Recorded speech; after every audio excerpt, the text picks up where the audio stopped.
The strategic summit was held in April of 2008 in Matagalpa at Selva Negra in one of the meeting areas that they have. And the meeting itself brought together representatives of communities where CIAT had done individual interviews the summer before, along with members of CECOCAFEN's management team and their technical team, and some local NGOs. The purpose of the meeting was to come up with some strategies in the communities to overcome los meses flacos, or the thin months when families have a very difficult time maintaining a normal diet. The meeting started, and which was facilitated by Sam Fujisaka of CIAT. The meeting started with introductions, and that was followed by a brainstorming session where everyone contributed potential strategies that would solve this problem.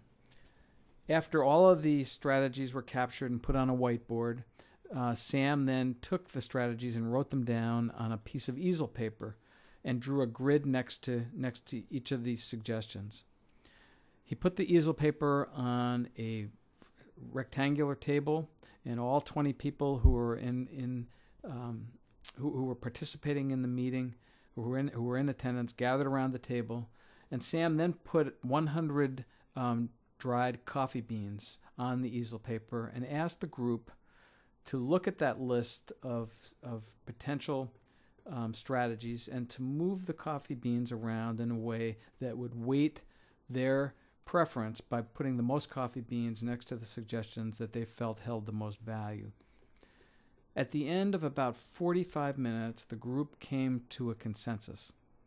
and came to a consensus around two specific strategies. The first strategy was the growth and storage of basic grains, and the second strategy was the diversification of each coffee farmer's finca for food and profit. Once the strategies had been decided upon, the 20 people broke into two groups, and each group then went through the same exercise, developing tactics to support each strategy. So for the growth and storage of basic grains, suggestions like silos and perhaps purchasing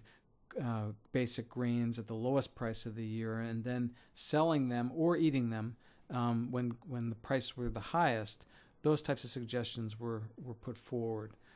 For the diversification of the finca, there were many ideas ranging from the establishment of a small farmers market in one community where farmers could bring their excess food that they weren't going to consume in their own family to the farmers market, which was going to be right at the headquarters building on the only street in this little village